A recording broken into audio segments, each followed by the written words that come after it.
Bonjour. Bonjour. Pour commencer, pouvez-vous vous présenter? Oui, je me présente, je m'appelle Van Dung Tran. Donc, je suis un réfugié politique du Vietnam et je suis né le 12 août 1946 à Thái Bình, du nord du Vietnam. Si on peut revenir aux années de 70, dans les années vers la fin de la guerre, pouvez-vous décrire votre situation familiale en ce temps-là? Ok, à ce moment-là, je suis médecin au Vietnam avant de partir dans les années 70 et je suis célibataire. Je vivais avec ma famille, c'est-à-dire ma mère ainsi que mes 6 frères et sœurs au Vietnam. Mon père est décédé quand j'étais jeune. Vous êtes le plus aîné? Non, non, c'est-à-dire quand j'avais environ 13 ans, mon père est décédé. Et puis, votre mère, est-ce qu'elle travaillait? Oui, elle travaillait à la Banque nationale de Saigon. Vos frères et vos sœurs, est-ce qu'ils avaient du travail aussi? Donc, à ce moment-là, c'est-à-dire que je faisais mes études en médecine et puis ensuite, vers 1973, je suis diplômé en médecine et je travaillais pendant les 2 dernières années au Vietnam. Et dans le mois d'avril 1975, sont quoi vos expériences dans ce temps-là, en ce moment-là? C'est-à-dire que ça me manque comme tout le monde, comme tous les jeunes médecins vietnamiens. J'étais mobilisé dans l'armée, c'est-à-dire travailler comme médecin de l'armée du Sud-Vietnam. Et puis, ma famille aussi, mes frères et sœurs étudiaient parce qu'ils étaient plus jeunes que moi, la plupart, donc ils faisaient les études. Et comment est-ce que la fin de la guerre a changé votre vie? Oui, c'est la fin de la guerre qui m'affectait beaucoup, comme tout le monde, mais il faut dire que personne ne voulait quitter notre pays natal. Mais malgré tout, étant donné que vous savez, l'invasion du communisme vietnamien, c'est à ce moment-là, on n'avait pas de choix, on devait quitter notre pays malgré nous. Vous avez décidé de quitter le pays au moment de la fin de la guerre? Oui, c'est ça, au moment de la guerre. Mais peut-être je vais raconter mon histoire un peu plus tard, comment on a échappé du communisme. Ou si vous voulez continuer? Oui, c'est-à-dire, comme vous savez, que vers le mois de mars 1975, que toutes les villes du Vietnam, à partir de Ban My Thuột, ensuite Huế et Da Nang, sont tombées dans le communisme. Et puis ensuite, mon oncle, qui était le président de ITT, c'était une compagnie de communication américaine au Vietnam, qui a prévu que on n'avait pas de moyens pour faire partir tout le monde dans notre grande famille. C'est pourquoi il a acheté un bateau. C'est un bateau d'extrême côte, c'est-à-dire Viet Duyên, à ce moment-là, pour faire partir tout le monde dans notre famille.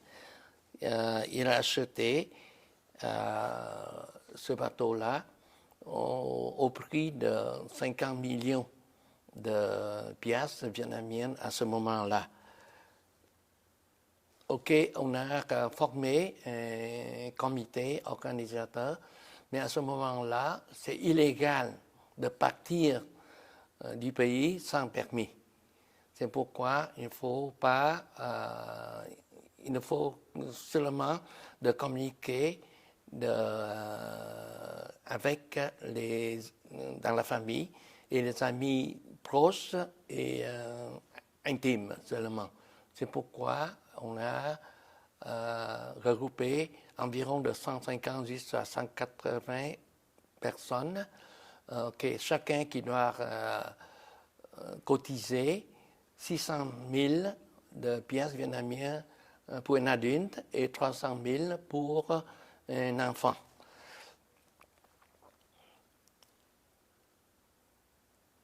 OK. Et puis, le bateau s'est stationné à l'entrepôt numéro 5 à Khánh Hội.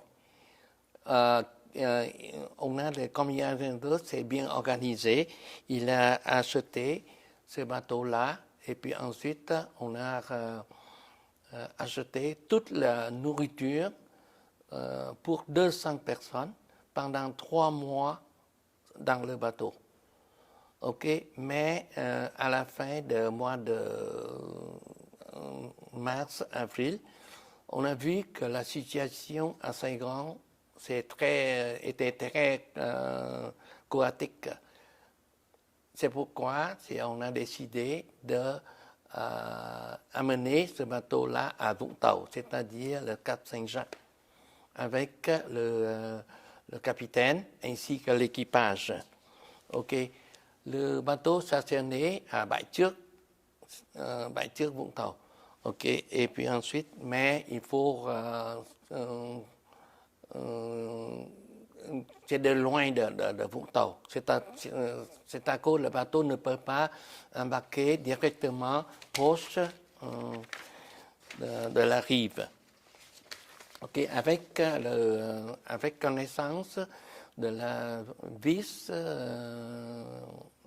de province de Vũng Tàu, on a obtenu un permis du colonel Tàu, c'est-à-dire monsieur le chef de province et de la ville Vũng Tàu. On a une sorte de permission de transporter les réfugiés qui sont venus du centre pour aller à l'île de Phu Quoc. C'est-à-dire, on a le permis de partir, de sortir de Vũng Tàu.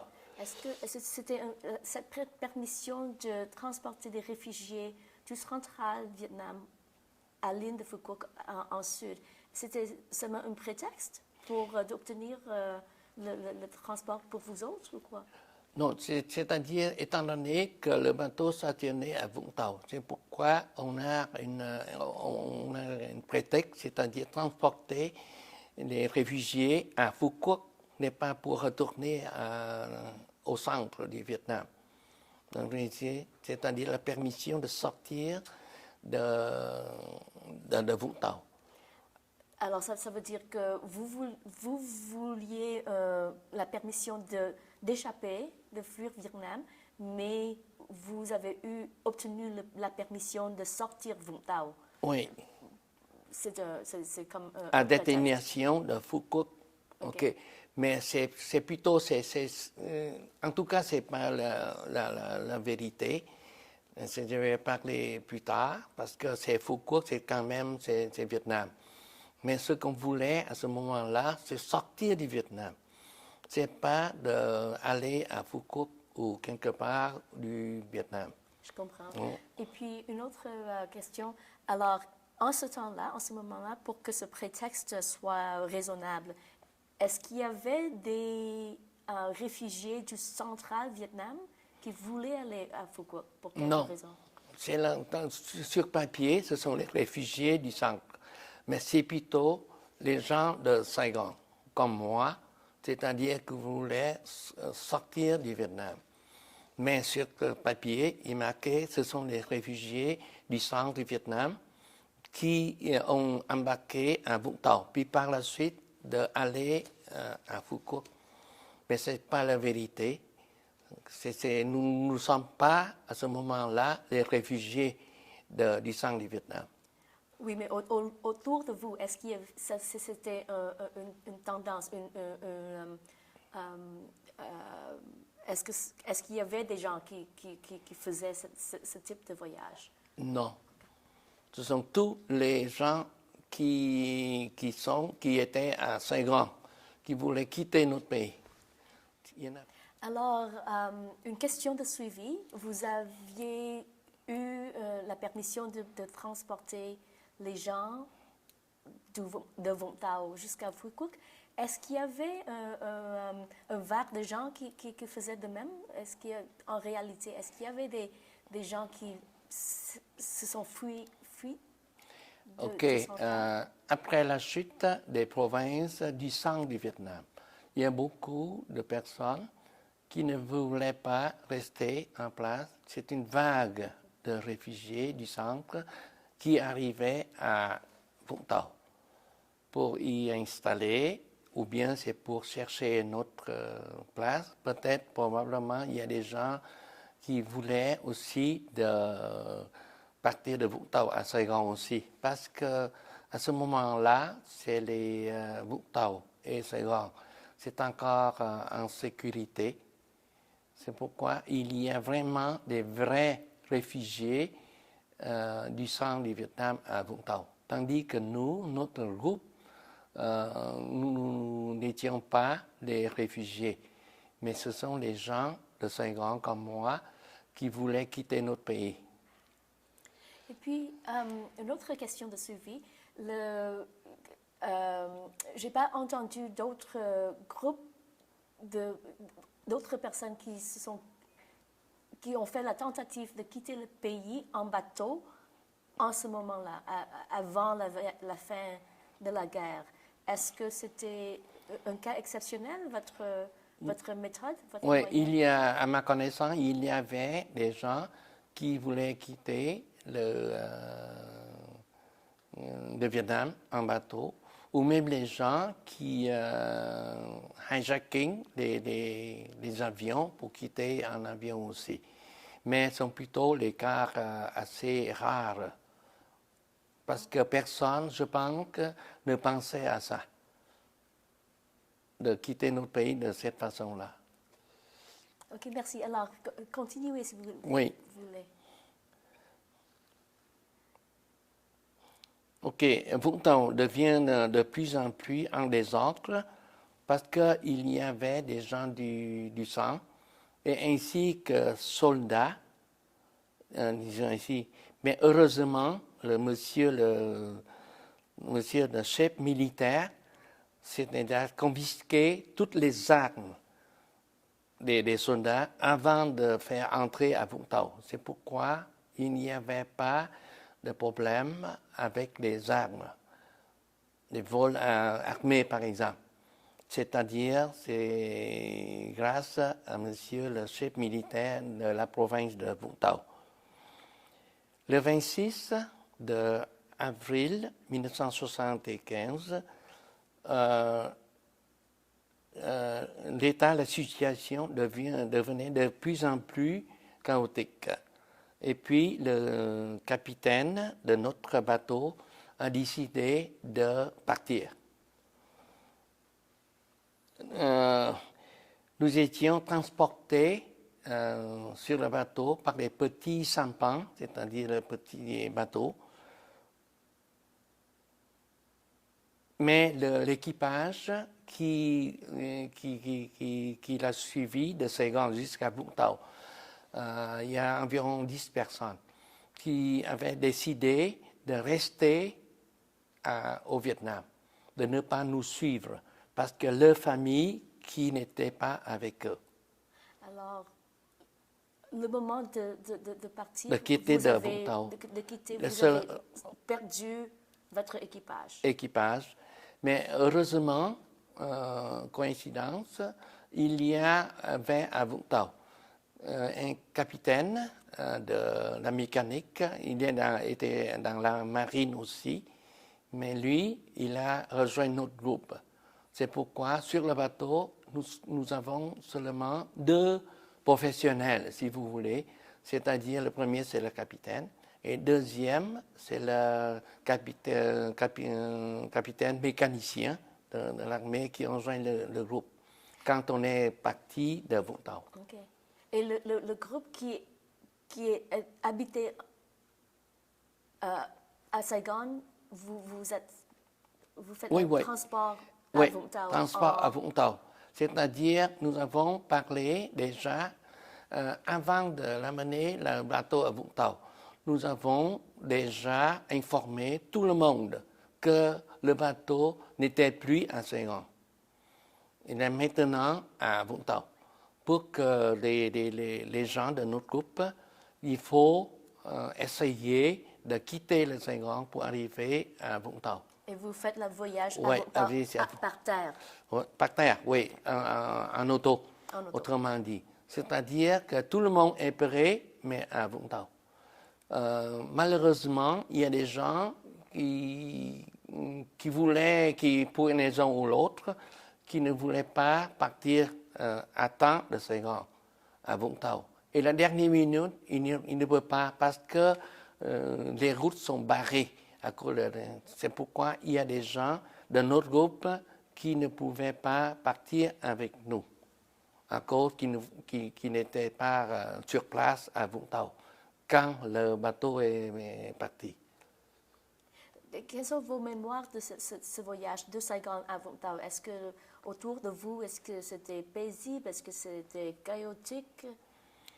Oui, mais cependant, c'est comme vous le savez, et comme j'ai parlé, à ce moment-là, dans le Sud-Vietnam, la situation n'est pas aussi dramatique. C'est-à-dire, on peut circuler sur les routes, etc., facilement. Parce que le Sud du Vietnam était encore sous le contrôle du gouvernement du Sud-Vietnam. C'est-à-dire, on pouvait partir, on peut circuler assez facilement. C'est-à-dire, à ce moment-là, tout le monde de Saigon qui pouvait arriver à Vũng Tàu. Mais on a le signal qu'il faut être toujours prêt à Vũng Tàu. Alors, on ne sait pas, parce qu'on ne sait pas exactement à quel moment on devait partir. Alors, les barricades qui ont empêché les autres membres de votre famille de vous joindre se sont effectuées à un moment donné très vite. Oui, c'est ça. C'est-à-dire, comme je vous ai dit, que tout le monde, et presque tout le monde, la plupart de notre groupe, était déjà à Vũng Tàu. Autrement dit, on est prêt à partir n'importe quand avec les signaux du capitaine. Pouvez-vous continuer? Oui.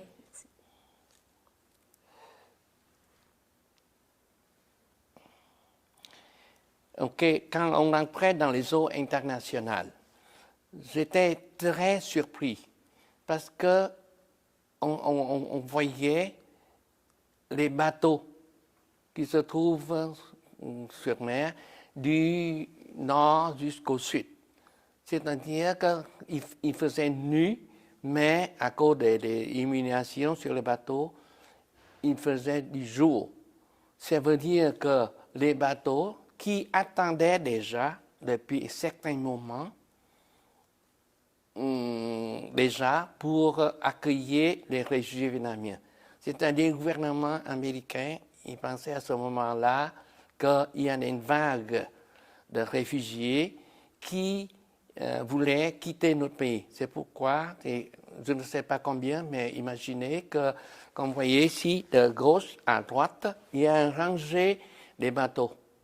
De type de navires, de grands bateaux? Non, ce sont des bateaux de commerce, qui ont été loués par le gouvernement, Mais c'est-à-dire au point de vue des fonctions du bateau, ce sont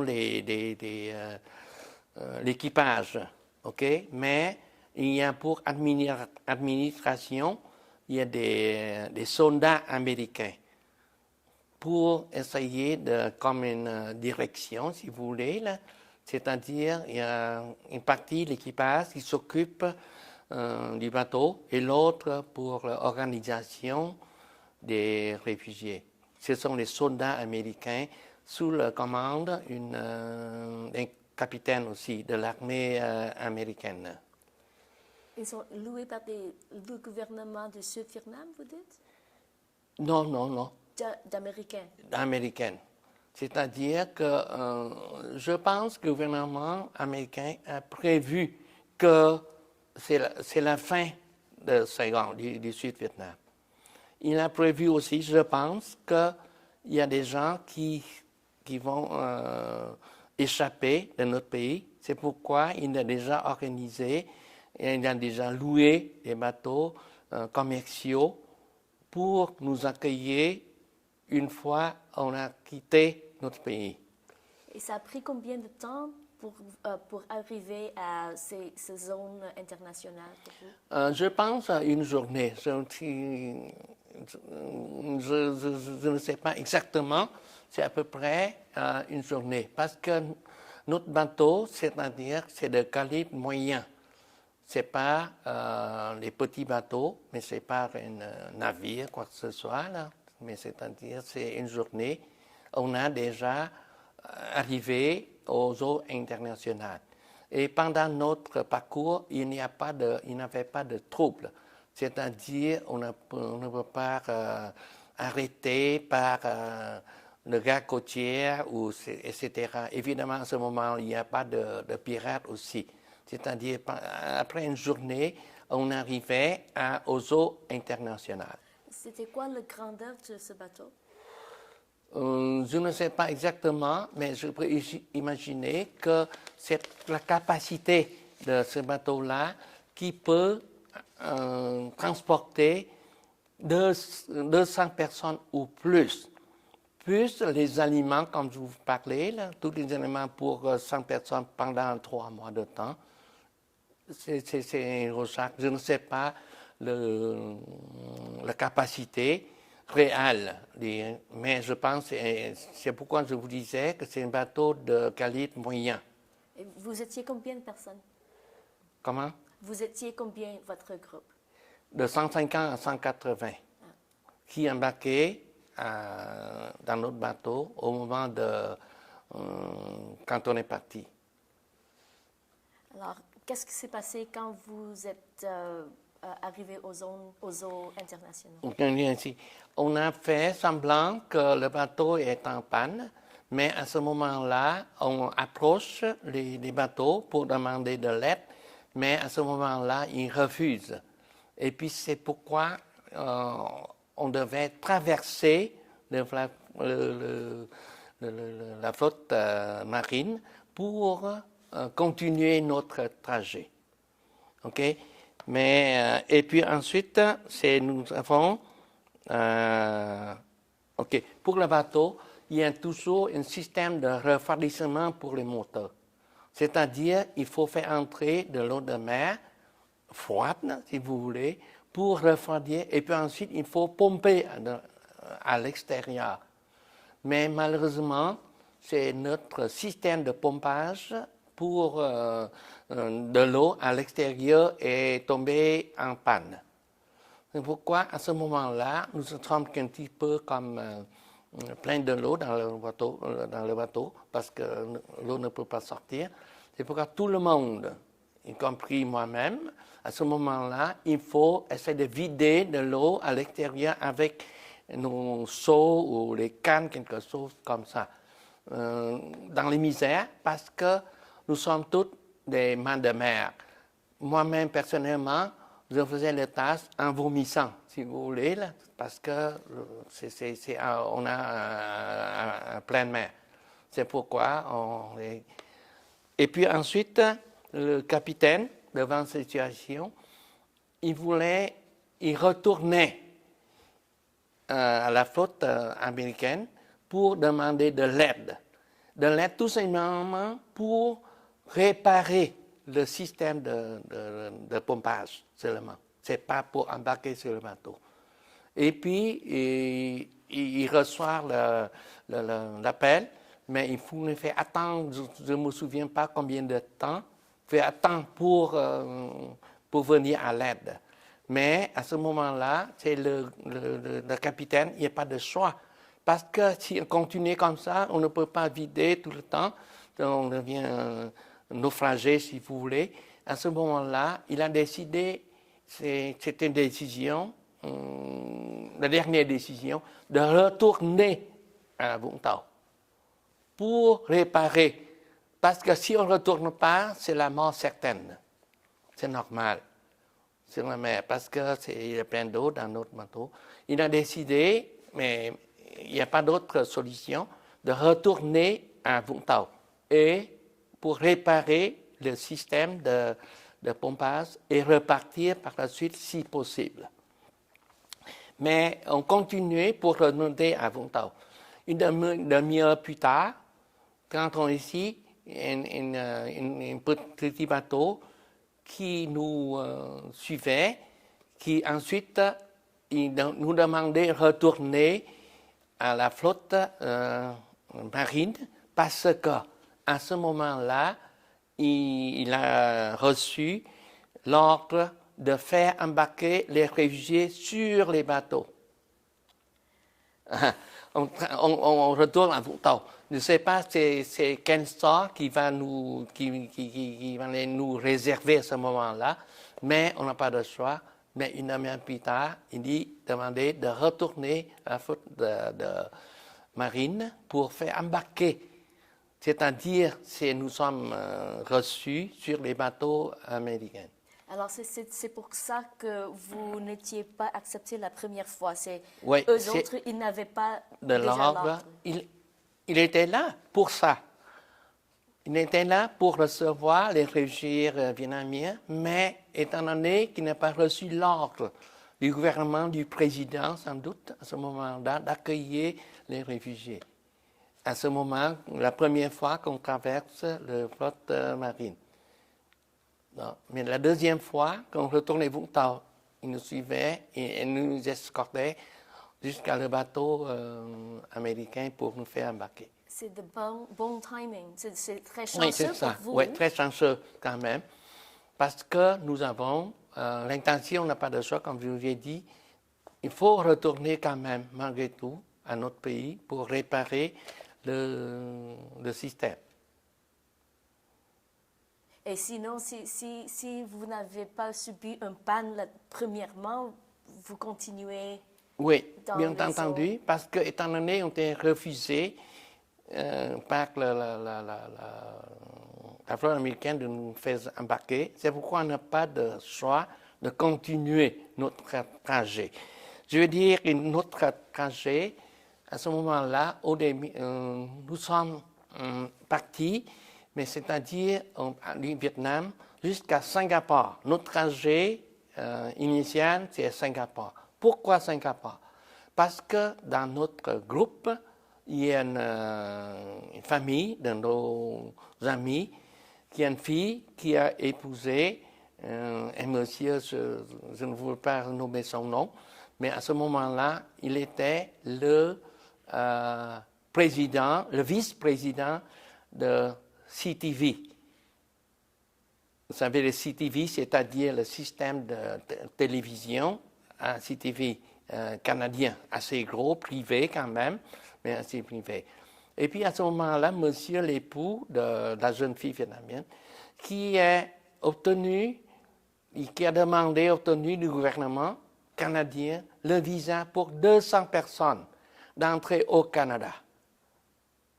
Et il nous attendait à Singapour. C'est-à-dire, une fois on arrivait à Singapour, tout de suite, on va les moyens pour nous transporter au Canada directement. C'est ça, c'est bien organisé, parce que nous sommes quand même, parce que vous savez, comme les réfugiés venaient un peu plus tard, ils partaient du Vietnam sans but.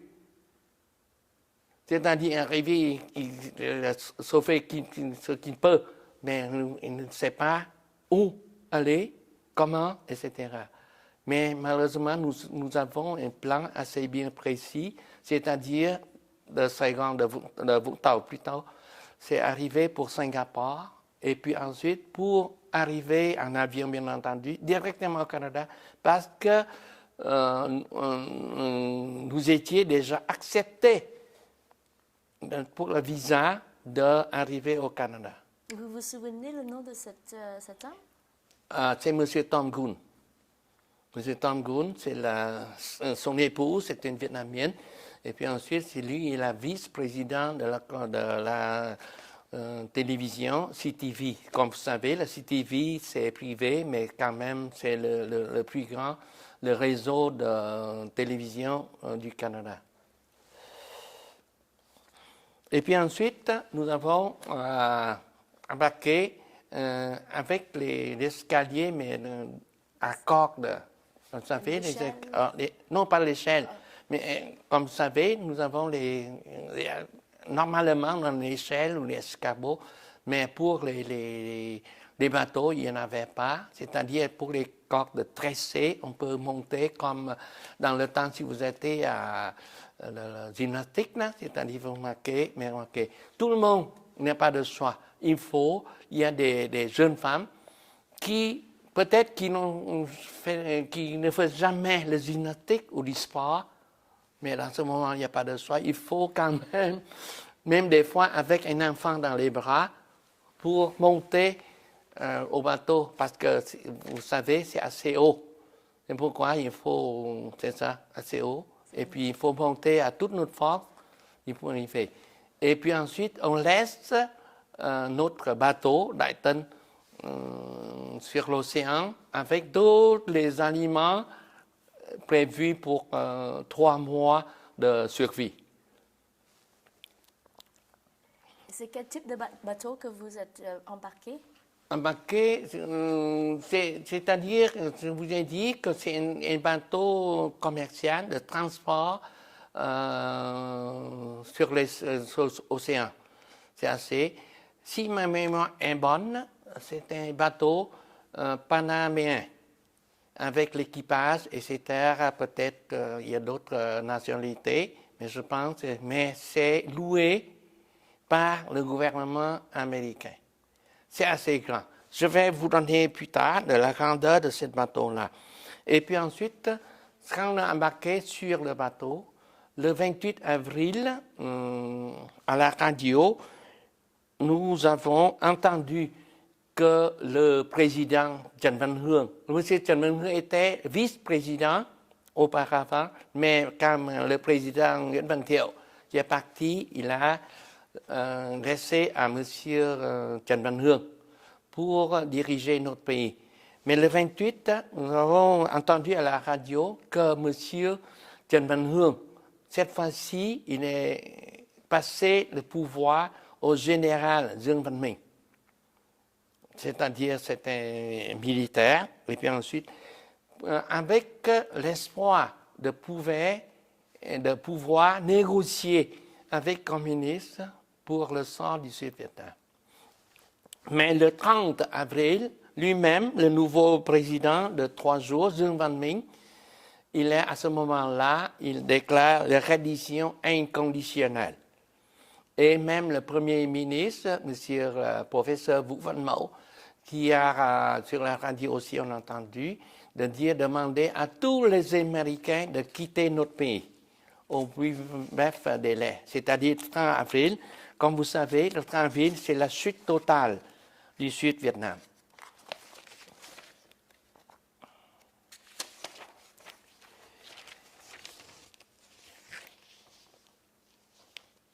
OK, et tout le monde à ce moment-là savait que le Vietnam, le Sud-Vietnam, déjà tombé dans les mains du communiste. OK, nous sommes les premiers sur le bateau. Nous sommes ici dans le, je ne me souviens pas exactement le nombre, mais 150 à 180 qui ont embarqué sur le bateau américain. Nous sommes sur le pont du bateau. Et puis ensuite, le bateau se promène sur l'océan pour accueillir d'autres bateaux qui sont quittés notre pays, ainsi que les hélicoptères pour le pilote, avec l'équateur, il laisse l'équateur flotter par mer, il embarque sur notre bateau. Et puis, à la fin, il se promenait sur l'océan pour accueillir ces gens-là. Et puis ensuite, à la fin, nous sommes 8000 personnes sur le bateau. Nous sommes les premières 180, mais à la fin, après accueillir tout le monde, il devient le 8000 réfugiés sur le bateau. C'est-à-dire pour avoir une idée que le bateau est assez grand. Pouvez-vous décrire les conditions sur le bateau? Comment? Ce sont quoi les conditions sur le bateau? Les conditions sur le bateau, comme vous avez vous raconté, c'est premièrement l'équipage, c'est professionnel. Mais ce sont les dirigeants pour organiser les choses, c'est de l'armée américaine, avec un capitaine que j'ai l'occasion de parler avec lui. Et puis à ce moment-là, c'est la condition, pour nous, s'il n'y a pas de problème. Mais on peut dire que c'est comme nous sur le pont, c'est la condition de vie, c'est assez facile. Mais ensuite, de plus en plus de personnes, c'est pourquoi les nouveaux arrivés, il faut descendre jusqu'au fond du bateau. Il y a 3 étages au-dessous du pont. Normalement, ce sont les 3 étages pour transporter les marchandises. Mais cette fois-ci, ce sont les réfugiés. La condition de vie, là-bas, c'est très difficile. Pas comme nous. Mais c'est-à-dire, à chaque jour, si on a besoin de quelque chose, par exemple, ceux qui se trouvaient au fond, il faut 3 fois les aisselles à corde, comme vous savez, aussi pour monter en haut. Mais à ce moment-là, à la condition de l'hygiène personnelle, n'est pas, c'est chaque fois que je mets, moi, sur le trou, parce qu'il faut avoir le trou, on ne peut pas rester longtemps. Parce que ce sont les mauvaises odeurs du corps de tout le monde qui se trouve 4000, parce qu'il y a 2 compartiments.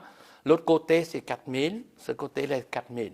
Imaginez 4000 personnes sans laver pendant X temps. À ce moment, qu'est-ce que ça vient? C'est pourquoi je dis, je ne vous dis pas que les personnes ne sont pas propres, mais dans ces conditions, il n'y a pas de choix. C'est pourquoi on ne peut pas rester longtemps, parce que c'est très mauvais, il faut dire. Et puis les personnes là-dedans, il faut absolument de vivre dans cette condition-là. Ils n'avaient pas de choix de rester là-dedans. Même ils respirent, peut-être ils s'habituent avec cette odeur-là, peut-être, mais il faut rester là-dedans. Même pour moi, étant donné que je suis médecin, c'est pourquoi j'avais joint l'équipe médicale du bateau. Il y a une petite dispensaire, une petite infirmerie, si vous voulez. Et puis, à ce moment-là, à cause de ça,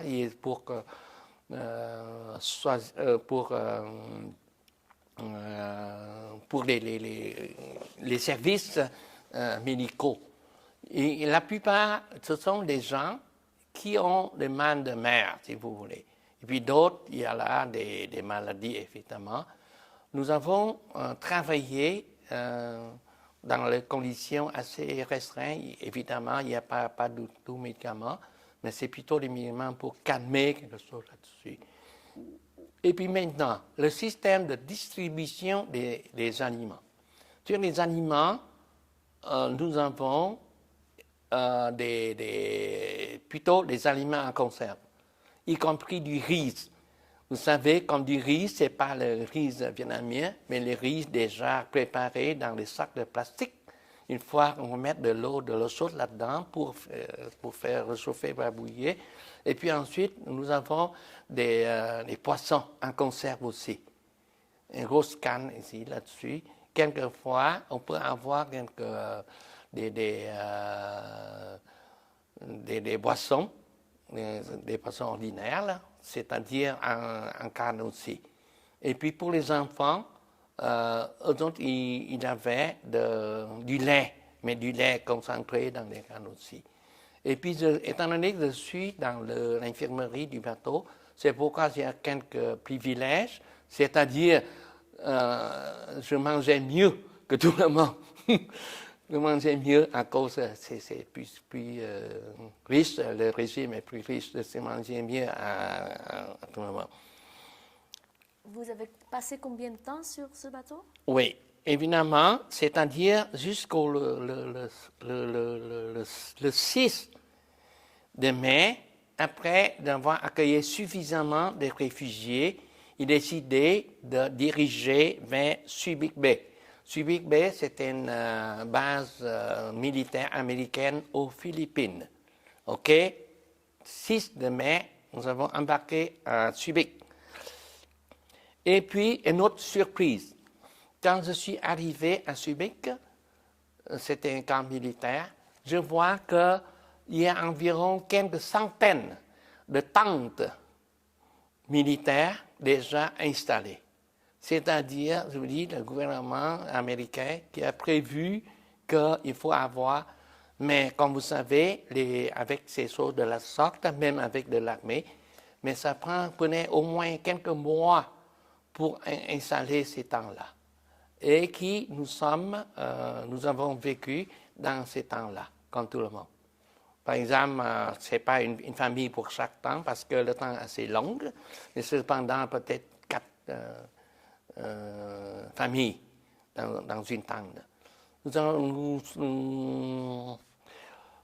étions fournis pour la nourriture, mais il faut faire le queue pour manger à la cantine. Pour ça.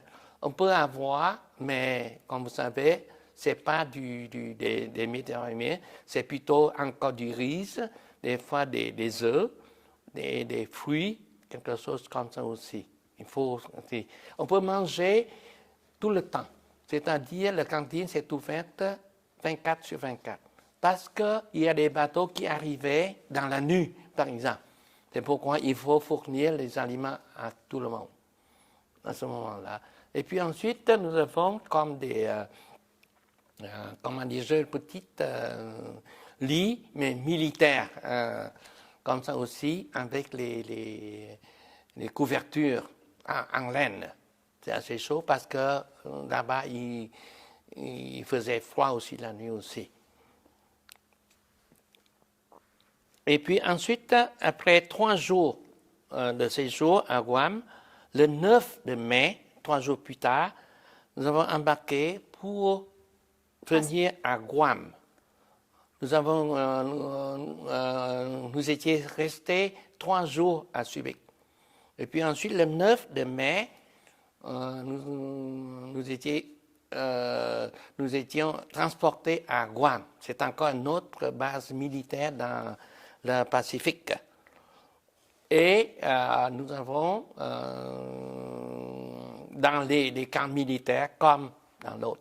Et puis, à ce moment-là de notre arrivée, j'ai deviné qu'il y a déjà 100 000 personnes qui sont là, qui étaient devant moi. OK. Mais à ce moment, pour 100 000 personnes, à chaque fois que je vois beaucoup des malfaits, si vous voulez, des gens indisciplinés. Par exemple, ils se battaient, toutes sortes de chicanes aussi. C'est pourquoi une des raisons que moi-même, étant donné le chef famille, parce que, comme je vous disais, c'est ma mère, ainsi que mes frères, je suis comme chef de famille, qui a décidé de ne pas venir aux États-Unis. Pour ne pas, si vous voulez, de vivre avec les choses que j'ai vues dans le camp de réfugiés. C'est la raison pourquoi nous sommes ici. Et puis, par conséquent, je promenais partout et je vois qu'il y a un bureau de l'immigration du Canada déjà là-dedans. Et puis ensuite, je vais entrer là-dedans, je passe une entrevue qui, selon le critère qui donne des points, c'est-à-dire sur l'âge, sur la santé, sur les études, etc., etc. Enfin, je suis moi-même ainsi que ma famille qui ont été acceptés de venir au Canada au camp de Guam. J'ai une question de suivi maintenant. Alors, parmi votre famille immédiatement, vous, votre mère et les 6 sœurs et Oui. frères, c'était seulement vous et votre mère qui étaient sur ce bateau maintenant? Pardon? Oui, nous sommes ici 8 dans ma famille proche. Mais il y vient aussi les 2 tantes maternelles, c'est-à-dire de ma mère, avec la famille qui est dans notre groupe. Notre groupe, à ce moment-là, était environ 15 personnes. C'est 8 dans ma famille et 8 dans la famille de mes 2 tantes, c'est-à-dire la famille proche. Évidemment, nous avons d'autres relatives ainsi des amis dans notre groupe de 180 personnes. Et puis, ça a pris combien de temps avant que vous aviez l'entrevue avec les Canadiens? Les Canadiens, assez vite, parce que je prenais pour voir les choses, et puis ensuite j'arrivais, et puis ensuite j'ai accepté sur le champ, si vous voulez, c'est assez rapidement. J'ai accepté de se réfugier, de venir au Canada. Et puis ensuite, on restait seulement une ou 2 journées à Guam seulement. Et puis ensuite, étant donné que nous sommes acceptés de venir au Canada, c'est pourquoi nous avons embarqué dans l'avion commercial jusqu'à Montréal. Et nous étions arrivés à Montréal le 12 de mai. 12 de mai, je suis déjà à Montréal. J'étais déjà à Montréal. C'est parmi les puits, c'est-à-dire des personnes qui arrivaient le plus tôt. Comment est-ce que c'était décidé que votre destination finale serait Montréal? Oui. Premièrement, à ce moment-là, tous les réfugiés vietnamiens qui ont embarqué à Montréal. Évidemment qu'il y a des gens qui sont décidés de partir ailleurs. Par exemple, il y a des familles qui ne voulaient pas rester à Montréal. C'est pourquoi des gens qui arrivaient à ce moment à Toronto pour y installer, des gens qui venaient à Québec, il y a des gens qui venaient ailleurs. Je ne sais pas, il y a d'autres destinations à ce moment-là ou non, mais des gens peut-être qui voulaient installer à Calgary, Vancouver à ce moment-là, qui peuvent changer l'adresse. Mais à ma connaissance, il y avait beaucoup de gens qui ont décidé de rester à Montréal. Étant donné que le groupe, comme vous savez, que des personnes, des réfugiés de notre groupe, ce sont la plupart qui parlaient bien le français à ce moment-là. C'est pourquoi, c'est-à-dire le milieu est favorable pour les gens qui parlaient français, déjà à ce moment-là. Alors, vous avez appris le français où? Mais c'est-à-dire que je vous ai dit que je suivais les études en médecine et dans mon temps, tous les cours, tous les livres sont en français. Je fréquentais pas une école française. Dans mes secondaires, j'étais à l'école de Chu Van An, c'est-à-dire une école vietnamienne. Mais cependant, quand on fait des études en médecine, on n'a pas de choix. Il faut s'habituer. C'est pourquoi je n'ai pas de difficulté de parler le français. Mais entre parenthèses, parce que cependant, comme peut-être je vais parler un peu plus tard, c'est les difficultés pour l'intégration à Montréal. À ce moment-là, même, je peux dire que je parlais assez couramment le français, mais au premier temps à Montréal, je ne comprends rien. Parce que les gens ici qui parlent québécois, avec l'accent, etc., c'est très difficile. C'est pas tout à fait rien, Mais c'était difficile pour moi de comprendre ce qu'il me disait à ce moment-là, parce que c'est avec un accent québécois, bien entendu. Et à part de ça, c'était quoi vos impressions initiales de Montréal et du Canada? Oui, c'est-à-dire que l'impression initiale, quand j'étais à Guam, et puis quand j'ai décidé de partir pour nous installer au Canada, une tante dans la famille qui faisait visite, et puis demandait à ma mère, pourquoi avez-vous décidé de s'installer au Canada? Ma mère qui dit que c'est moi qui a choisi. Il dit, bon, non, non, il est mieux d'attendre. Parce qu'il dit que au Canada, il faisait très froid. Il faisait jusqu'à moins degrés. Je disais que peut-être c'est cet temps-là qui disait la vérité. Parce que dans la frigidaire, nous sommes seulement 0 ou 4 degrés Celsius.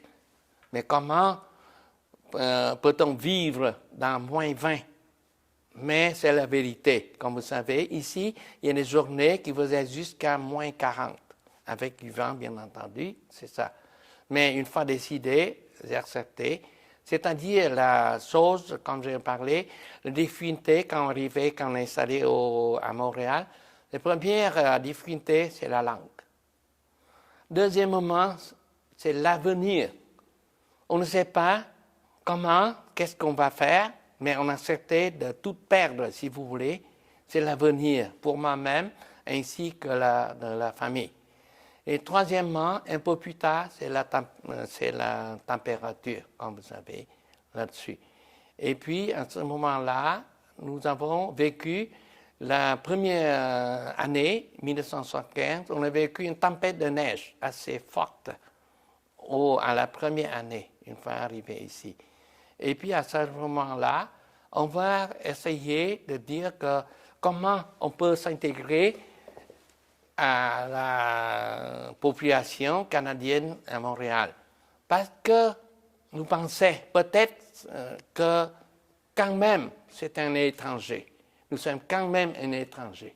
Nous ne sommes pas le Canadien. C'est pourquoi c'est normal. Je ne dis pas que les Canadiens sont racistes, non, je ne dis pas ça, mais c'est-à-dire comment les Canadiens qui peuvent accepter les réfugiés vietnamiens qui, pas de la même race, si vous voulez. Et puis à ce moment-là, une fois arrivé à Montréal, une petite chose, puis au début, les Canadiens, les Montréalais, à proprement dit, ils ne savaient pas le vietnamien encore, parce qu'ils n'ont pas peut-être entendu parler brièvement à la radio, à la télévision, mais c'est pourquoi il nous a nommés à ce moment-là les Chinois qui parlent le français. Parce que nous sommes les Vietnamiens qui, comme je vous ai dit, on s'habitue déjà qui parlent le français, mais ce sont les Chinois qui parlent le français. C'est la difficulté. Mais par la suite, mais avant tout, il faut s'habituer avec le climat, avec la langue, etc. à Montréal. Il faut faire tous les efforts. Pour moi-même, étant donné qu'ici, moi-même, je ne devais pas suivre les cours de Kofi, comme vous savez, pour apprendre le français. Moi, je dis que non, ça suffit pour aller travailler. Et puis ensuite, nous sommes installés, une fois arrivés ici, nous sommes été l'hôtel Queen sur la rue Peel à Montréal, je ne sais pas si vous vous souvenez là-dessus. Et puis nous sommes ici, les logés nourris. Et puis ensuite, après chaque jour, chaque semaine plutôt, nous allons au service des migrants du Canada sur la rue McGill. Et puis ensuite, pour traduire les documents, etc. Et pour à l'exignihan pour recevoir les allocations. Si ma mémoire est bonne, je recevais 50 $ canadiens par semaine. Par personne? Par personne, moi. évidemment, c'est 5 ans. Et puis ensuite, nous a donné 200 pièces pour acheter les vêtements, les équipements. Et puis ensuite, il a accepté une allocation pour loyer pour 3 mois une fois quitté l'hôtel. Et puis ensuite, nous présentait des organismes de charité ainsi que l'église pour avoir des vêtements usagés. Parce qu'à ce moment-là, avec 200 piastres, ça ne suffisait pas pour tout. C'est pourquoi il faut aller chercher les donations dans des organismes de charité et de l'église. Est-ce qu'on vous a donné de l'assistance à trouver un logement ou du travail? Oui, du travail.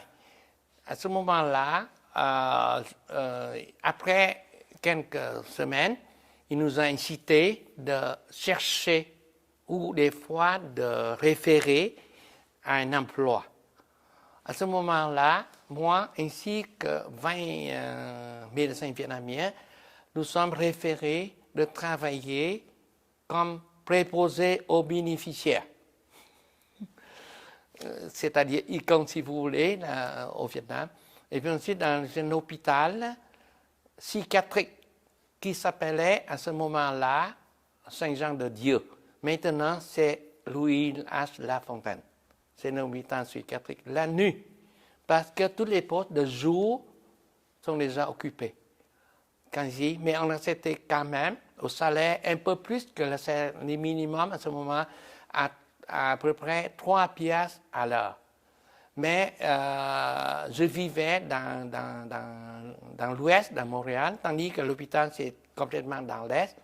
C'est pourquoi ça prenait plus 1 heure à ce moment-là pour le transport. À ce moment-là, le métro, il a seulement rendu jusqu'à Frontenac. Ensuite, il faut embarquer premièrement le premier autobus, métro, autobus encore, pour arriver au travail. Je commence le chiffre de travail à partir de minuit jusqu'à 8 heures le matin. Mais à ce moment-là, on a assez d'argent pour survivre, si vous voulez. À ce moment-là, c'est pour survivre seulement, ce n'est pas pour s'amuser ou quoi que ce soit. C'est-à-dire pour la référence, pour avoir un travail. Et puis, à ce moment-là, je travaille. Seulement, j'imagine, c'est 2 nuits par semaine, seulement. Dans le jour, aussi, je fais des études. Et puis, nous sommes regroupés, environ 10 personnes dans les mêmes conditions, pour étudier la médecine. Parce que, oui. Vous et qui? Pardon? Vous dites que vous regroupez avec Vous qui? pouvez, environ, par exemple, moi et 9 amis, ce n'est pas tout à fait des amis ou les personnes plus âgées, plus vieux que moi, les médecins, nous sommes groupés pour étudier. Des autres Vietnamiens, des autres réfugiés. Des autres réfugiés vietnamiens pour étudier la médecine. Et c'était quoi votre travail à cet hôpital? On vient préposé aux bénéficiaires. Ça veut dire quoi? C'est-à-dire dans l'hôpital, si vous savez, là, qu'il y a des médecins, etc., des gens dans l'administration, et puis ensuite, il y a des infirmiers et des infirmières. Et puis ensuite, ils s'occupent pour des malades, des patients. Il faut avoir des personnes qui s'occupent de tout le reste, y compris de servir pour l'hygiène. Des fois, quelquefois dans la nuit, nous sommes là pour préparer, pour changer les couches souillées. Je veux dire souillées, et les draps aussi souillés dans la nuit. C'est-à-dire de bénéficier aux finiciers. Ça existe encore maintenant dans tous les hôpitaux. Et les autres membres de votre famille, est-ce qu'ils ont trouvé travail aussi? Oui. Ma mère, à ce moment-là, elle travaillait dans la manufacture de vêtements. C'est à ce moment-là, on ne pouvait pas travailler comme couturière, mais faisait pour plier les vêtements. Et puis chaque jour, il faut avoir absolument atteint un certain critère, c'est-à-dire il faut plier 100 vêtements par exemple pour être payé. Mais c'est normal, c'est le business à ce moment-là. Mes frères et des sœurs qui travaillaient des fois dans une boutique, un restaurant, d'autres qui travaillent dans une manufacture des verres en plastique, etc. Il y a d'autres Vietnamiens qui travaillaient aussi dans les industries, comme je dis, dans la bijouterie, etc., dans n'importe quel. Et puis, étant donné que les femmes, les médecins vietnamiens, il faut dire qu'au Vietnam, nous sommes plusieurs serviteurs, de servants dans la famille, c'est normal. Mais des fois, la femme, il n'a pas de carrière, de profession particulière. Mais une fois rendu ici, il faut aller travailler comme dans la manufacture de vêtements, comme tout le monde, parce que nous ne sommes rien qualifiés pour d'autres choses. Des fois, dans la famille, surtout pour mes amis qui sont plus vieux que moi, à ce moment-là, la femme qui devait travailler pour laisser le temps à son mari médecin d'avoir le temps pour étudier et nourrir toute la famille. Imaginez à ce moment-là, si nous sommes dans le salaire minimum, mais le coût de vie, c'est assez bas. C'est pourquoi, à ce moment-là, une femme qui peut travailler pour nourrir tout le monde dans la famille, y compris son mari ainsi que ses 2 enfants, par exemple. Et les autres membres de votre famille, est-ce qu'il y a aucun qui a continué avec de la formation française? Oui, c'est à ce moment-là, c'est-à-dire j'ai parce que comme je vous disais, qu'il y a des frères et sœurs qui sont plus jeunes que moi, c'est pourquoi les personnes qui ont suivi les études en secondaire à l'université, parce que ma soeur il est déjà diplômée de bac, c'est pourquoi il veut continuer les études, c'est en français. À ce moment-là, c'est l'arrivée de la loi 101.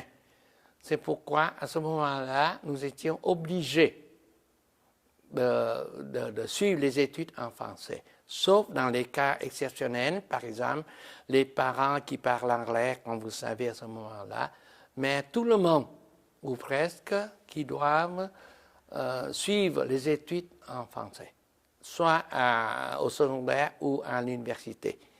Évidemment, pour mes jeunes frères et sœurs, à ce moment-là, ils ne parlaient presque pas le français. C'est pourquoi il y a des classes d'exception pour faire apprendre tout de suite, pour suivre les matières en français. Hein. Et ça, ce sont des frères et des sœurs qui n'étaient pas en école secondaire? Oui, c'est-à-dire qu'à ce moment-là, ce sont des frères et sœurs, parce que nous voulons, c'est comme tous les Vietnamiens, nous voulons à ce moment-là faire des études d'abord. Par la suite, faire autre chose après. C'est pourquoi tout le monde, à ce moment-là, comme moi-même, c'est en faisant des choses en même temps. Travailler et étudier. Évidemment, pour les plus jeunes, ils ne peuvent pas travailler, mais pour les plus proches, les frères et sœurs plus proches, ils devaient travailler et étudier en même temps. Et revenons à votre cas personnel. Alors, vous aviez l'envie, au début, de résumer votre carrière comme médecin. Oui, c'est-à-dire comme tout le monde, comme les professionnels au Vietnam, tout le monde qui voulait continuer la même carrière. Heureusement pour moi, c'est la médecine, c'est différent, mais c'est dans le même système. C'est pourquoi, à ce moment-là, le gouvernement ici, qui déjà organisait les séances de formation en français pour apprendre les nouvelles choses en médecine, etc., etc. Et puis ensuite, il faut passer un examen qui s'appelle l'équivalent du Québec, ou ICMJ en anglais, pour avoir la chance de continuer la profession, la carrière à ce moment-là. Et puis, comme vous savez, ici, il y a des facultés de médecine. Il y a au moins 3 en français, Montréal, à Laval et Sherbrooke. Et une autre, c'est McGill, c'est en anglais. À ce moment-là, organisé, puis une fois passé l'examen d'équivalent, le Collège du médecin du Québec, maintenant c'est corporation, mais dans le temps ça s'appelait le Collège du médecin du Québec, qui a accepté exceptionnellement de nous donner les postes d'internat. C'est une sorte de formation de recyclage. Parce que ici, ce n'est pas tout à fait vrai. Une fois passé équivalent, automatiquement, on va le poste internat. Mais le monsieur le président, Dr. Augustin Roy, qui nous réservait une faveur de nous laisser entrer directement dans l'internat. L'internat, après une année d'internat, et j'ai fait le stage à Québec, au sud, c'est-à-dire centre hospitalier de Laval, à Québec. Et puis, par la suite, je faisais une année d'études en internat, et par la suite, étant donné à ce moment-là, je voulais être spécialisé. C'est pourquoi j'ai une autre année en résidence en médecine interne, mais par la suite, j'ai abandonné. Et puis après tout ça, après les stages, l'internat, il faut passer un autre examen. L'examen qui s'appelle pour la pratique, qui s'appelle LMCC, c'est-à-dire licence médicale, quelque chose comme ça, pour pouvoir travailler, de pratiquer la médecine. Et puis, à ce moment-là, au début, je travaillais dans une compagnie de services de médecine à domicile, SOS Médecins. Je promène partout dans la ville, dans mon auto avec mon chauffeur, et puis ensuite je faisais visite pour les patients à domicile. Mais après ça, je fais le bureau. J'ouvrais une clinique médicale avec 1 ou 2 amis pour le service médical sans rendez-vous. Il y a 2 ans, jusqu'à ma retraite, je travaillais en privé. Alors, ça a pris combien de temps à partir de le moment que vous avez commencé à étudier pour les examens jusqu'à ce moment que vous ouvrez je suis arrivé, comme vous savez, en 1975. En 1979, j'ai déjà obtenu le permis d'exercice, c'est-à-dire pendant 4 ans. C'est-à-dire, je suis censé de passer tous les obstacles, y compris les examens, le stage, etc. Parce que si vous faites le stage, il faut avoir une bonne note pour passer le stage. Pouvez-vous décrire votre vie, la qualité de vie ou le niveau de sacrifice ou les conditions de votre vie pendant ces 4 ans?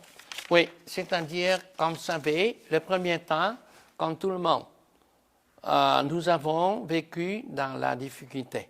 Parce que, comme vous savez, nous avons reçu seulement le salaire minimum. C'est vivable, mais cependant, c'est difficile quand même, avec le coût de vie, toutes les dépenses. Et puis, à ce moment-là, nous n'avons pas d'auto, bien entendu. Il faut aller n'importe où, en autobus ou en métro. Mais heureusement, le système de transport à Montréal, c'est très élevé, le côté élevé. C'est pourquoi nous avons, mais il faisait du temps. Comme je l'ai dit, pour aller travailler à l'hôpital comme préposé aux bénéficiaires, ça me ferait plus d'1 heure de transport. Imaginez, je dois partir de chez nous à partir de 10h, 10h quelque chose, pour arriver à minuit. Et puis à ce moment-là, nous n'avons pas beaucoup de moyens pour les loisirs. Nous avons vécu dans notre propre moyen seulement. Okay? Et puis, mais comme j'ai dit, le coût de vie, à ce moment-là, c'est assez bas. C'est pourquoi on a la difficulté quand même. Mais comme tous les Vietnamiens, on vit toujours dans nos moyens. On ne dépasse pas le moyen. C'est pourquoi difficulté. Mais par la suite, ma mère, étant donné qu'il n'y a aucune formation pour la carrière, et puis à ce moment-là, elle est assez âgée, c'est pourquoi elle n'est pas suivre aucune étude pour améliorer sa vie. C'est pourquoi elle devait continuer de travailler dans les manufactures de vêtements. Tandis que mes frères et sœurs, ils ont suivi les études et puis tout le monde s'est gradué à l'université après les études là-dessus. Et puis la plupart dans les informatiques, etc. ici, là-dessus. C'est-à-dire, nous avons, j'imagine, pour moi, comme vous savez, que de 75 à 79, c'est 4 ans de difficulté. Pour ma mère, beaucoup plus long que moi, ainsi que mes frères et sœurs, qui ont aussi assez de temps pour les études, etc., etc. Et puis pour financer ces études, les vôtres et puis celles de vos frères et sœurs, il fallait prendre prêter de l'argent? Oui. Maintenant, à ce moment-là, c'est-à-dire que les études ici ne sont pas gratuites. Il faut payer pour un certain montant, mais ce n'est pas cher, comme vous le savez. Mais cependant, à ce moment-là, il faut trouver les moyens, soit de travailler à temps partiel pour financer les études. Et puis, en plus, aussi au Canada, au Québec, proprement dit, nous pouvons faire des prêts au gouvernement ou des bourses. Mais pour avoir des bourses, il faut être assez brillant. Cependant, pour les prêts, il y a certaines conditions. C'est-à-dire, les études sont bonnes. Ils ne donnent pas de l'argent pour les mauvais étudiants parce que peut-être qu'il n'y a pas de moyen de rembourser au gouvernement plus tard. S'il n'y a pas le moyen de diplômer ou finir ses études, il n'y a pas de moyen. C'est pourquoi, à certaines conditions, les prêts du gouvernement avec conditions. Les bourses sont plutôt plus rares. C'est pourquoi il faut autofinancer nos études. Et puis, à part de ce qu'on a déjà parlé, sont quoi d'autres défis ou est-ce qu'il y a d'autres difficultés que vous avez vécues? Non, c'est ça. C'est évidemment que, étant donné que je pratiquais aussi plutôt dans l'Est, mais les Québécois francophones, si vous voulez, à mon opinion, ils sont plus faciles que les gens de l'Ouest à Montréal. C'est mon opinion personnelle. Je ne sais pas si c'est vrai ou non. C'est pourquoi je n'ai aucune difficulté dans la pratique en médecine, dans ma carrière en médecine. En plus, les Québécois ici, ils disent et ils aiment les médecins vietnamiens parce qu'ils disent que les médecins vietnamiens sont consciencieux. C'est leur propre opinion. Je ne sais pas si c'est vrai. C'est-à-dire que je pratique à Montréal, comme tout le monde, comme tous les médecins. Tout ou presque tous mes clients sont des Canadiens, des Québécois.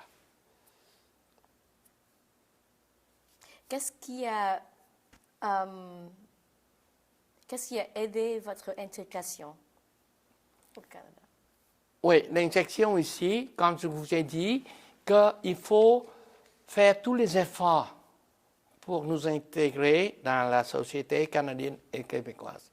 On fait tous les efforts comme tout le monde, comme d'autres personnes aussi. Je vous ai dit que je suis pas mal chanceux parce que, étant donné que je suis en médecine, c'est pourquoi je veux continuer assez facilement. Tandis qu'il y a des amis qui sont les avocats, par exemple. Ils ne peuvent pas continuer ici. J'ai mon oncle, lui, c'est-à-dire que c'est un juge. Mais il faut arriver ici, il faut apprendre à travailler un autre métier. Lui, il était pâtissier à ce moment-là, de juge à pâtissier. Et puis ensuite, d'autres, il faut travailler dans les manufactures, comme je vous le disais. C'est pour moi, c'est moins de dignité. Et puis, on cherche toujours, tout le monde. Je pense que tous les Vietnamiens, la plupart, je veux dire, que voulaient s'intégrer ici, qui doivent payer tous les efforts pour faciliter l'insertion à la société, la nouvelle société, à notre seconde patrie. Alors, ça a pris combien de temps afin de vous sentir complètement à l'aise au Canada? OK. Je vous dis une chose, c'est la vérité pour tout le monde. On n'est jamais à l'aise dans un pays étranger. Je ne sais pas si mon opinion est vraie ou non, parce que ce n'est pas notre pays natal. Comme j'ai dit, que difficulté avec les 4 points que je viens de vous citer, mais je vous dis que après à peu près 1 année ou 2 ans, j'ai déjà s'habitué, mais il me faut s'habituer avec la vie, sinon j'étais rejeté par la société. C'est normal. Quand je fais mes stages à Laval, au Québec, il faut suivre les études, il faut suivre les professeurs. On n'a pas de choix. Si on se trouve à l'extérieur du cercle, on ne peut pas réussir. C'est ça la réussite. Pour moi, c'est à peu près 1 ou 2 ans. Je me suis habitué déjà avec le mode de vie au Québec, au Canada. Et 40 ans plus tard, est-ce que pouvez-vous partager vos sentiments au sujet de la vie que vous et votre famille avez créée ici? OK. Je profite de cette occasion-là pour remercier le Canada, le Québec et le Montréal pour nous avoir accueillis chaleureusement. Parce qu'à ce moment-là, ils ont accepté comme réfugiés au Canada. Parce que je pense que le Canada, il n'y a pas de responsabilité de recevoir ces gens-là. Peut-être les Américains, ils recevoir parce qu'ils étaient là, etc., mais cependant, le gouvernement du Canada, premièrement, qui nous a accueillis à bras ouverts pour nous accueillir ici. Nous remercions beaucoup. Et puis ensuite, c'est-à-dire que après 40 ans, et puis par la suite, comme vous savez, le Premier ministre, Joe Clark, qui a signé un décret pour accepter encore 60 000, je ne sais pas quelle année, pour accepter 60 000 réfugiés vietnamiens, boat people, si vous voulez, dans les années 80. C'est pourquoi au Canada, si ma mémoire, nous sommes à peu près partout entre jusqu'à 300 ou 400 000 réfugiés ou Vietnamiens, autrement dit. C'est pourquoi, c'est-à-dire se remercier le Canada, ben, nous cherchons maintenant de s'intégrer, de faire évanouir la société, le Canada. Et puis par la suite, il y a quand même, après la guerre, il y a beaucoup de réfugiés politiques, boat people, et puis ainsi de suite, il y a des gens du Vietnam maintenant qui voulaient mais peut-être qui pouvaient ou qui ne peuvent pas venir s'installer ailleurs que le Vietnam. Même, comme j'ai dit, que personne ne voulait quitter notre pays natal. Mais à cause de quoi? À cause de conditions difficiles. Là, il n'y en a pas de démocratie, il n'y a pas de liberté. Vous savez qu'il y a des gens qui voulaient s'installer au Canada ou ailleurs. C'est pourquoi je voulais que ces personnes-là qui vont arriver au Canada et qui vont s'intégrer comme nous, il faut accepter la vie, le mode de vie, le nouveau mode de vie au Canada, qui acceptait tout de venir ici.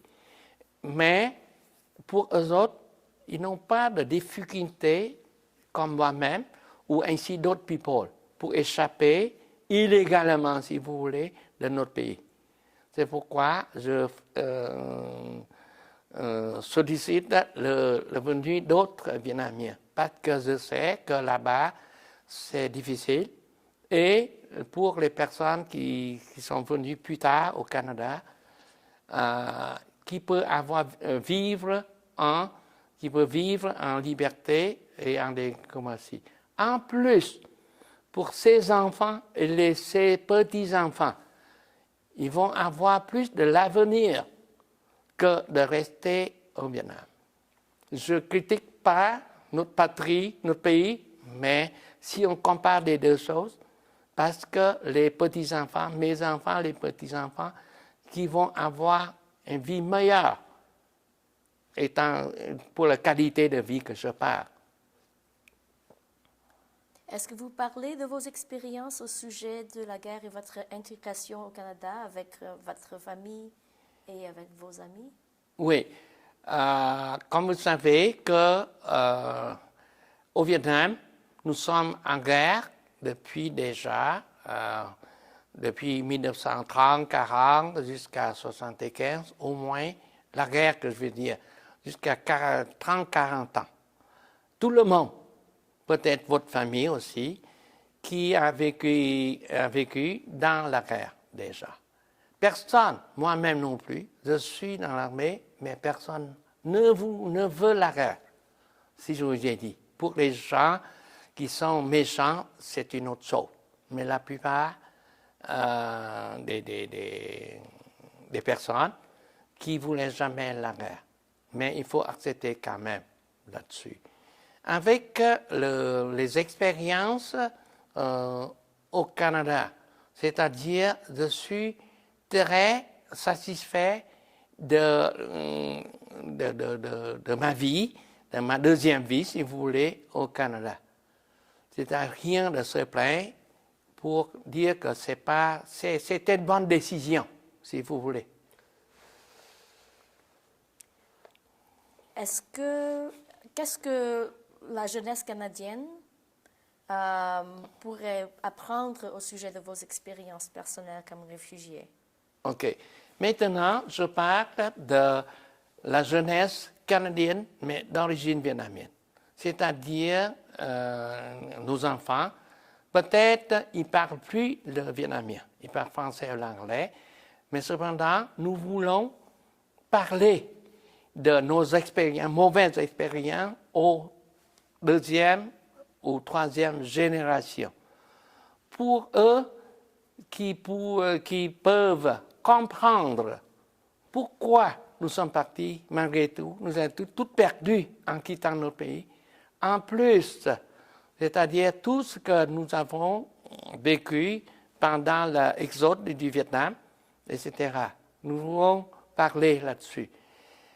Pour les jeunes Vietnamiens, nous sollicitons de parler vietnamien si possible. Ma fille parle très bien le vietnamien à la maison parce que moi-même, ainsi que ma femme, qui a toujours dit à ma fille que tu peux apprendre l'anglais et le français facilement à l'école.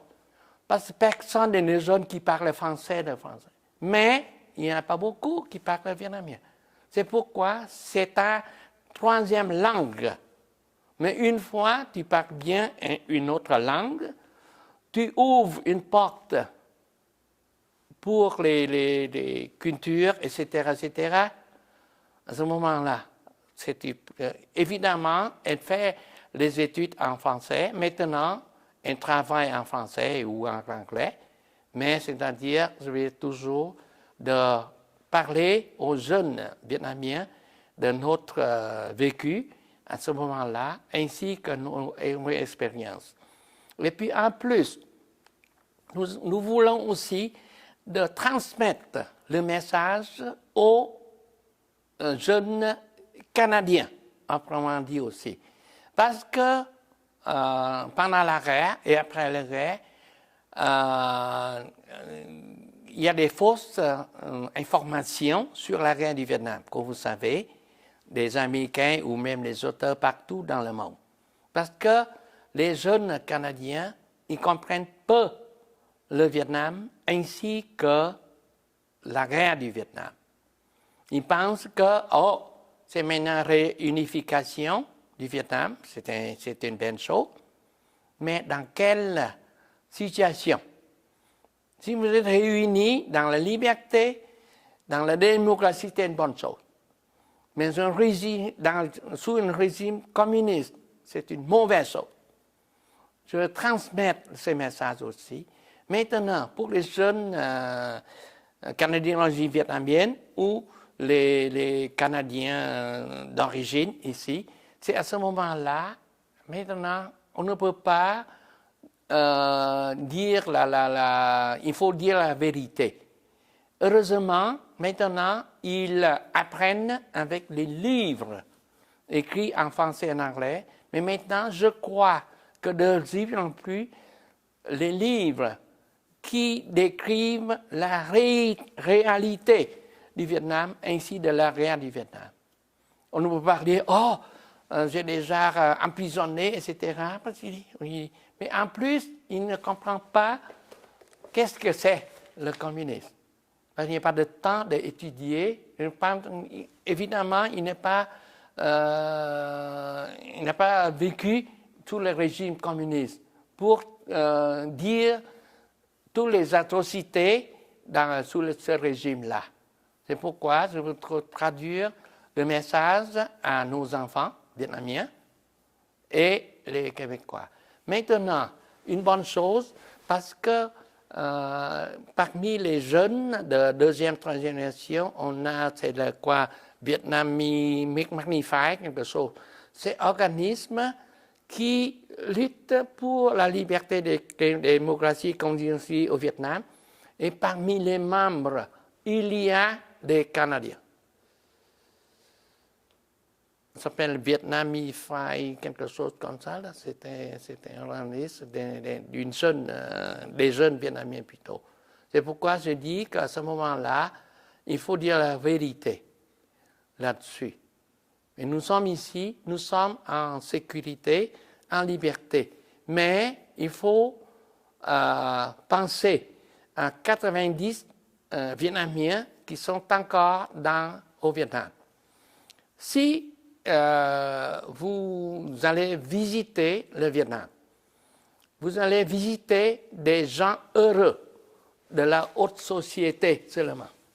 C'est-à-dire, vous faites des voyages à Vũng Tàu, Đà Nẵng, Nha Trang. Ce sont les places où vous mangez dans un restaurant à Saigon. Ce n'est pas le Vietnam là-dessus. Mais il faut vivre au sein du Vietnam pendant la saison de pluie pour voir. Il faut aller au nord du Vietnam, maintenant, dans la campagne, pour savoir comment vivre les Vietnamiens. Ce sont les vrais Vietnamiens. Ce ne sont pas les gens en ville, à Saigon ou même à Hanoï, etc., à Da Nang. Ce ne sont pas les Vietnamiens. Ce n'est pas la bonne image du Vietnam. C'est à ce moment-là, c'est les choses qu'il faut traduire. Je vais raconter une petite histoire, c'est-à-dire j'ai un jeune copain, là, il a à peu près 10 ans, plus jeune que moi, et puis ensuite, lui, il est né au nord du Vietnam. Mais quand j'ai réfugié en 1954, avec la famille, elle est très jeune. C'est pourquoi il ne connaît pas le nord du Vietnam. Et puis ensuite, il est ici, et puis ensuite, il fait la visite, le Vietnam, dans le sud où il a vécu, mais ensuite, il va visiter aussi sa ville natale, c'est-à-dire de son père, etc. Je ne sais pas où il est né à ce moment-là, mais c'est le natal. Il y a une chose que je me souviens toujours. M. Dung, jusqu'à maintenant, il y a quand même des paysans vietnamiens qui n'ont pas de buffle. Il faut, comme vous le savez, dans l'image, pour labourer les choses, on a un buffle et puis ensuite on traîne des charrues, etc. Mais dans certaines places, il n'y a pas, c'est le mari qui traîne le charrue et sa femme qui pousse.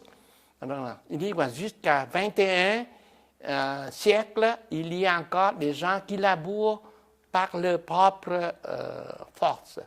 Il n'y a pas même pas un buffle pour travailler, pour aider à travailler.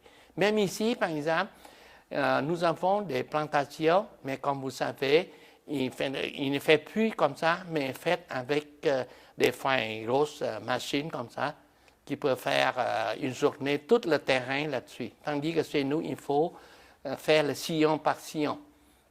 C'est-à-dire pour l'image du Vietnam. C'est ça que je veux que tout le monde. Nous, peut-être, nous avons vécu, on connaît bien le Vietnam, mais pour les jeunes ici, il faut transmettre pour dire que c'est vrai. Pour citer, là, premièrement, c'est l'amour du pays. Parce que sur les prud'hommes qui nous parlé, plus le pays est pauvre, pour l'amour du pays est plus riche. Deuxièmement, c'est pour lutter, pour travailler auprès du gouvernement ainsi que la presse, etc., pour améliorer la condition de vie des Vietnamiens qui sont encore là-bas. Ok, merci. Merci. Merci pour votre participation dans ce projet de recherche et pour partager vos expériences. Merci.